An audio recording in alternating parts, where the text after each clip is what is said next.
আমি একজন মেয়ে হওয়ার পরও অন্য আরেকজন মেয়েকে সবচেয়ে বেশি ভয় পাই। কেন বলেন তো? আমরা জীবনে যখন যেই পরিস্থিতিতে পড়েছি, যত খারাপ পরিস্থিতিতে, তা কিন্তু মেয়েদের কাছ থেকেই পড়েছি। আসসালামু আলাইকুম।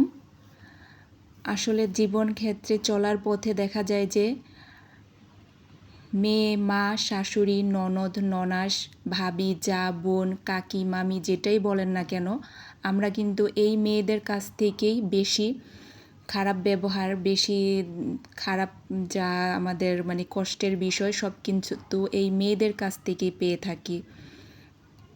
একটা মেয়ে সবচেয়ে বেশি অবহেলিত হয় অন্য আরেকটা মেয়ের কাছ থেকে, আর খারাপ বা তার জীবনে সব খারাপ কিছু বেশিরভাগ মেয়েদের কাছ থেকে আসে।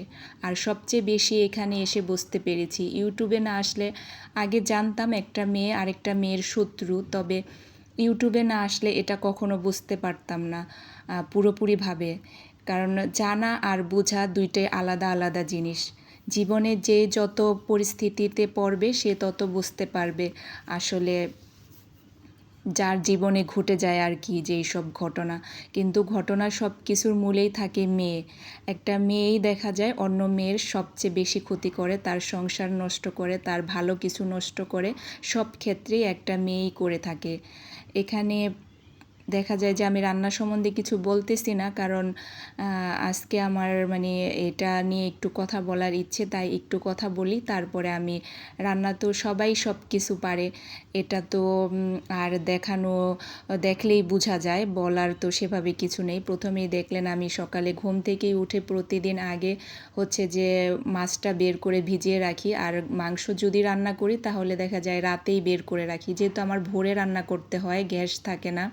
আর ইদানিং তো আবার গ্যাসে খুব প্রবলেম করতেছে, 8টা সাড়ে 8টার মধ্যেই গ্যাস চলে যায়, যেটা আমার জন্য খুবই একটা ইসের ব্যাপার হয়ে গেছে। তো দেখা যায় নামাজ পড়ার আগেই তাড়াতাড়ি মাছটা বের করে নিই, তারপরে নামাজ কোরআন শেষ করে রান্না শুরু করি।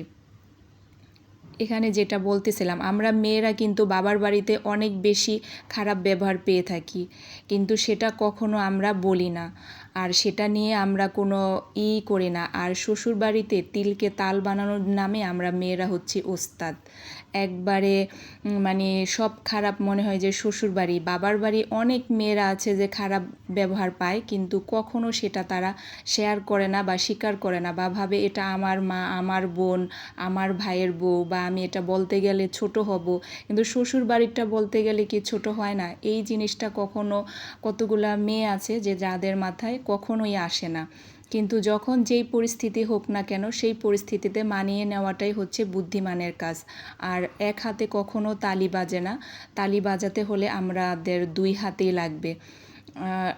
যেই মেয়েরা যে শ্বশুরবাড়ির এত বদনাম করছে, ঠিক সেই মেয়েই কোনো না কোনো ভাইয়ের বোর, ননদ, ননাস বা কারো একসময় শাশুড়ি হবে।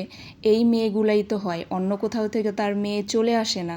যারা ফেসবুকে, ইনস্টাগ্রামে বিভিন্ন জায়গায় বিভিন্ন ধরনের শাশুড়িদের নিয়ে কথা বলছে, তাদেরও তো শাশুড়ি হবে, বা সেও তো কোনো ভাইয়ের বউ আছে।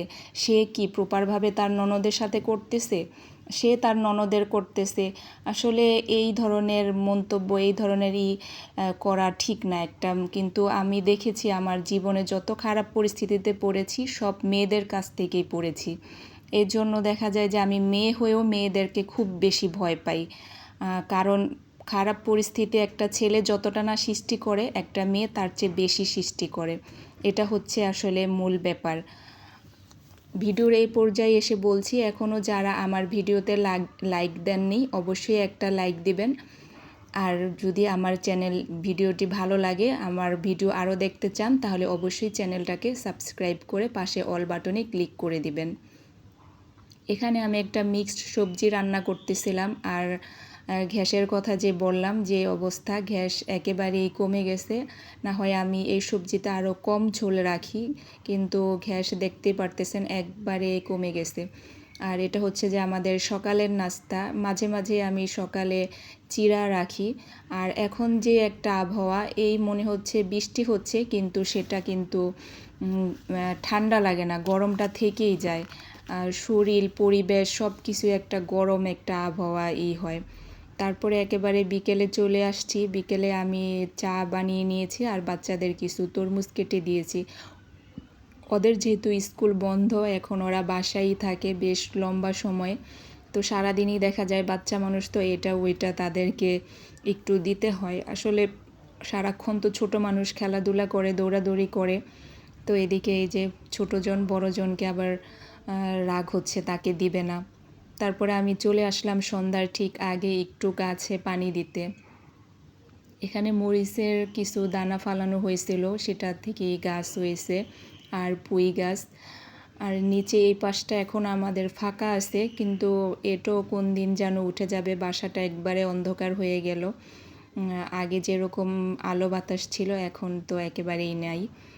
আর এখানে হচ্ছে যে কিছু বিস্কিট নিয়ে আসা হয়েছিল, আর আমিরের এই রুটিটা চা দিয়ে খেতে অনেক মজা।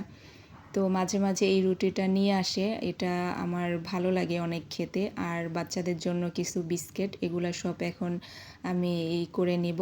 আর রাতে হচ্ছে যে বেশ পরিমাণে যে সবজি করেছিলাম, আর এখন রাতে হচ্ছে যে রুটি বানিয়ে নিচ্ছি। এই রুটি দিয়ে সবজি দিয়ে রাতের খাবার খেয়ে নেব।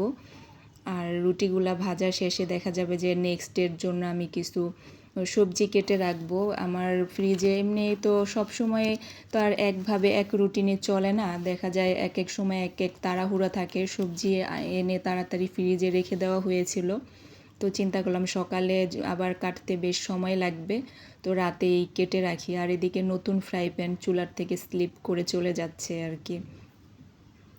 আমার ভিডিওর কোনো অংশ ভালো লেগে থাকলে অবশ্যই ভিডিওতে একটা লাইক দিবেন।